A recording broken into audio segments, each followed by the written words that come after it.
No, this is not an episode about IAG Farms. It's about another pastor named Timothy. Hot Topics. Hello, hi there, everyone. Good morning, good afternoon, good evening.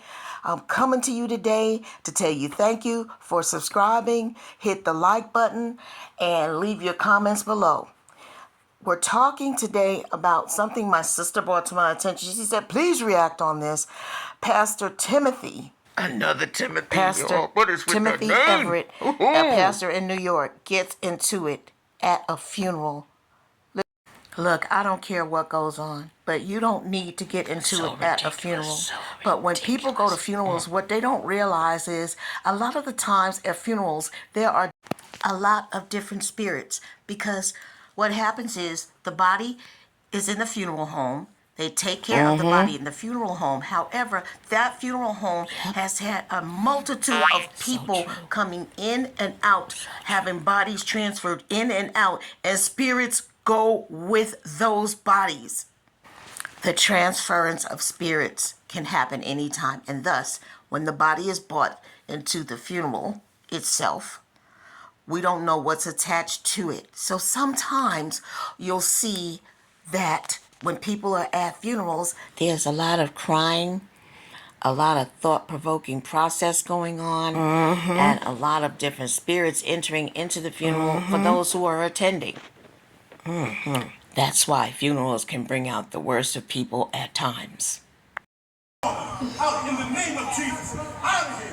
Take that bad demonic spirit, that demonic spirit. I rebuke you in the name of Jesus. Fill out in the name of Jesus, out of here. Take that bad demonic spirit, that demonic spirit. I rebuke you in the name of Jesus. Fill out in the name of Jesus, out of here. Take that bad demonic spirit, that demonic spirit. Oh, he act like he gonna have a heart attack. Jesus, fill that. You can't really see the young lady who he's speaking to like this in this manner. So we're going to insert her into this story so you can see her and hear what she has to say. He was talking to a young lady like this in church. He couldn't refrain himself. This is a disgusting display of behavior from a pastor. But you must remember, he's still a man, a mortal man, not God. This is going to be part one of a part three backstory on what's going on. So, I grew up in St. John Pentecostal Church as a little girl. His wife grew up in St. John as a little girl. He went to another church. My family and his wife's family are very close-knit growing up. I still deal with some people in her family and whatnot, but there's never no bad blood. Everybody's just grown and doing their own different things.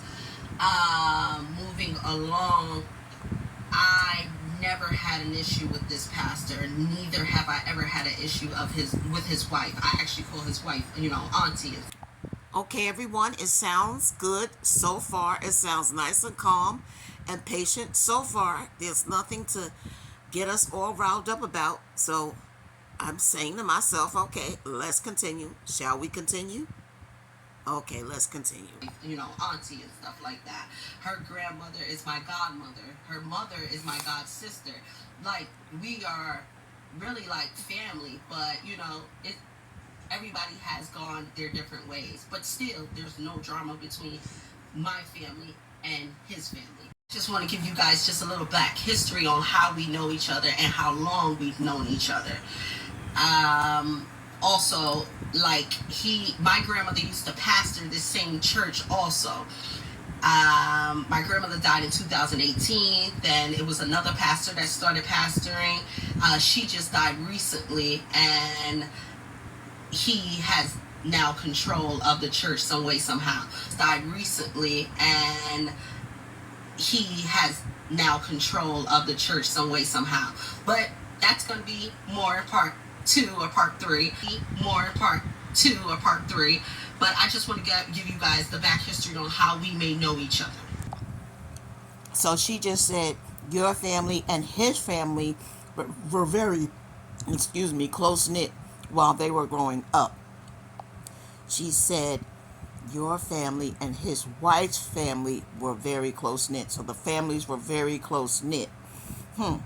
So that's something for you all to consider. And this was growing up. So it would appear that she knows him pretty well, huh? I'm just trying to piece something together, you guys, not just listen to stuff and just go with it. Because he used the words demonic and he rebukes you. I mean, he had some spirits coming out of him that was like, and in church, you guys. And for real, he doesn't have the power to rebuke anyone. Whew, I'm trying to piece this together. So there is some familiarity here. So I'm going to go on and take y'all to part 2. Hold tight. On how this commotion started. So, if no one knows, this is on a Tuesday morning / afternoon. We don't care. This is wild. It was my cousin's husband's funeral. Oh, Yes, no. Come on. Please tell me. At the funeral? Come on now. At the funeral? You know what? I'm going to tell y'all something about funerals, okay? After this. I was doing some research on it, but I'm going to let her finish, and I'm going to at the funeral, y'all. At the funeral. It was my cousin's husband's funeral. Oof. Yes, it was a funeral. The funeral was over. We greeted everybody. I go hug my cousin. I go hug some of the old time members that I haven't seen in a while. I proceed to leave, and the assistant pastor, because mind you, there's a pastor, there's a co-pastor, and assistant pastor. The assistant pastor is my god sister, and she asked my mother to not leave yet because she wants to show where they hung up. After it sounds like a whole lot of babbling and talking. It reminds me of Tim from IAG Farms. The story is just way too long. It's like, just get on with the main parts of the story and stop dragging it out. Because I'm now starting to feel like she's dragging this story out. I think she feels like she's adding the pieces that are needed. But to the public listening to it, it's like, no, get on with the story. Shall we continue? That's done. My god sister also calls me and talking about, I have something for you and your brother. She takes me to the back and she takes out 2 photos of my grandmother and says, one is for you and one is for Rere. I say thank you. My mom takes it from me because I have my son and a baby bag in my hand. So we proceed to leave, and the pastor stops us in front of the church and says, where'd you get those from? To my mom. My mother doesn't respond. I respond and I say, Vera gave them to us. He turns around and proceeds to walk back into church like he needs, verification. He comes back, maybe 35 seconds, 40 seconds. He comes back out. But in the midst of that, my mother's like, is there an issue? So he goes, he comes back out and he says, yeah, it's good. Y'all can go now. Just like this. Very dismissive. Y'all can go now. So I turn around because, like I said, I don't have no issues with this man. What's the problem? Why are you speaking to us like that? Why are you being so dismissive? He said, like I said, you can go. I don't need that energy up in my church. I'm still being like caught off guard because I'm like, am I being pranked right now? Because I've never experienced any type of issue with this man. So my mom keeps saying to him though, but like if there is an issue, you can have these photos back. And he's like, matter of fact, take those photos and don't come back. So my mom did say.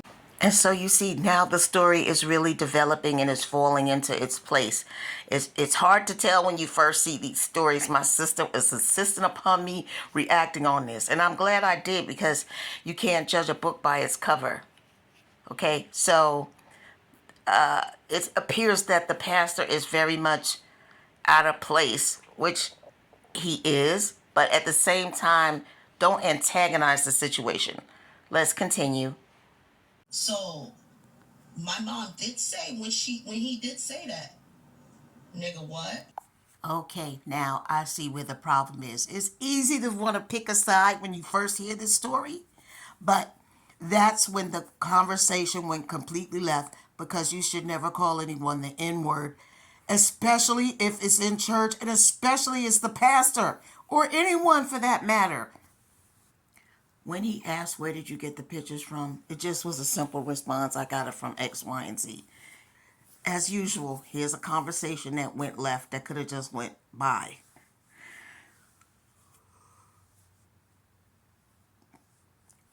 So when the pastor said, okay, you can go, dismissive or not, instead of leaving, after you call them the N-word, you now say, is there a problem? Of course there's going to be a problem. Let's listen to the rest of the story, shall we? Because we were really taken back from that. Like, what do you mean? My mother's 63 years old. She's been in this church her whole life. What do you mean don't come back here? He started raising his voice because she did say the N-word. And Duh. And he said, my name is Pastor Timothy L. Everett Sr. You will not call me an N-word. And when I say that's how he did it, in my mother's face. So my mother's 63 years old. She's been in this church her whole life. What do you mean don't come back here? Don't come back. He started raising his voice because she did say the N-word. And he said, my name is Pastor Timothy L. Everett Sr. You will not call me an N-word. And when I say that's how he did it, in my mother's face. So I step in front of my mother. My mother's 104 pounds soaking wet. I say to him, like, hey, what are we doing here? Like, don't step in my mother's face like that. She better know my name. She better know the funeral director, the pastor that just preached. All these ministers, these men are in the church are backing him up like, Pastor, come on, come on. He starts opening his suit jacket. Take off his suit jacket like, you will never step foot back in this church. You will never step foot back in this church. So now everybody is just like, what? Calm down. And now, when he said we can't come back in, we did proceed to walk back into the church. Since he is the pastor of the church, it is out of respect to just follow whatever his wishes were. Take the picture, be gone, and talk about him later after you leave the church house. It was a funeral. You all were so wrong in so many different ways. It's so disrespectful at these funerals, in these church houses, and all of this going on in the world today. This could have been clearly avoided simply by saying someone who gave you the picture, if he wanted the pictures back. And when he said just go, that's because you were starting something. They know people can pick up on when you're trying to start something. And a funeral is not the place. Let the dead be dead. Let them rest in peace. But instead, you all wanted to cause a ruckus. But the pastor, you're wrong too, for the simple reason you didn't have to let this escalate you. You're supposed to be a man of the Bible, and you're supposed to be a man who's deep in the Bible and knows what. In other words, Pastor, you could have turned the other cheek, taking your jacket off and getting escalated at a woman who was more fragile than you are, huffing and puffing like you ready to kick somebody's butt in church is inappropriate too. Y'all, I'm going to give this an A. It's time to grade this situation, and I'm going to give it a big fat F on both parts. Because number one, F stands for funeral. Number two, you disrespected the funeral, both of you. But calling someone the N-word, that's completely unnecessary and unforgivable.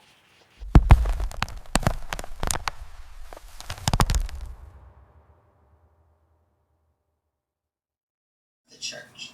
And that's when everybody was like, Pastor. And that's when I started recording. That's why we don't have that part of the situation, because I never thought this situation would escalate to the level that it did. Now we're in the church, and he's sitting here telling us that we're demonic and all of this. And I start pleading the blood, and he tells me I don't have enough power to plead the blood. Demonic and all of this. And I start pleading the blood, and he tells me I don't have enough power to plead the blood. He basically said, like, I am no one. I'm a demon. And the way I was raised is like, you don't give anybody that much power that they're a demon. A demon is you don't want to be around a demon. You don't want to be around those evil spirits, you know? And I've never experienced that. And I was taken back, and I was really crushed at it, you know? My voice is really high like that because I also have tears in my eyes, because I'm just like, I'm shocked at the behavior that he is showing us. I've never seen this side of him. And I just wish I knew the issue on why do you feel this way towards my family and I. And I just wish I knew the issue on why do you feel this way towards my family and I. But we'll go into that in part 3 because I hear that these are reasons why he reacted how he reacted.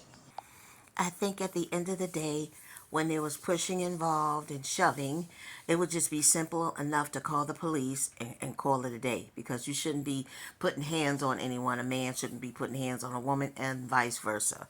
It just escalated for no reason other than ghetto-ness. People are asking for another part to wrap it up. There's really not much to it. I said what I said. He has an underlying issue with us. We didn't start anything. We did not antagonize him. He stopped us on our way leaving out of the church. He asked, where did we get these photos? We explained where we got these photos. He went back in the church. He needed to verify. When he came out, he still was nasty. He sat here and dismissed us, told us to get gone, beat it. As a matter of fact, never come back. When I asked, why is he speaking to us like that? He simply said, I don't need that bad energy up in my church. And that's when he said, don't ever come back again. And that's when I proceeded to walk back into the church. And that's when he tried to stop my mother and I. He pushed my mother out the church. He took his fixation off of me and went over to my mother, pushed her out of the church. And that's when I started recording. I wish I started recording from the outside, but this is our home church. Not just my family, not just his wife's family. This church is made up of many families. Demonic daughter, out in the name of Jesus, out of here. Take that bad demonic spirit, that demonic spirit. I rebuke you in the name of daughter, out in the name of Jesus, out of here. Take that bad demonic spirit, that demonic spirit. I rebuke you in the name of Jesus. Film that. But the elder, it said that this lamb had the appearance as if it had been slain. It was bloody. It said that this lamb had the appearance as if it had been slain. It was bloody. It was all dirty, but it began to. And on a final note, these two might need to get together to duke it out, because it's better for two men to duke it out as opposed to a man duking it out with a woman. Okay? Yeah. Copy.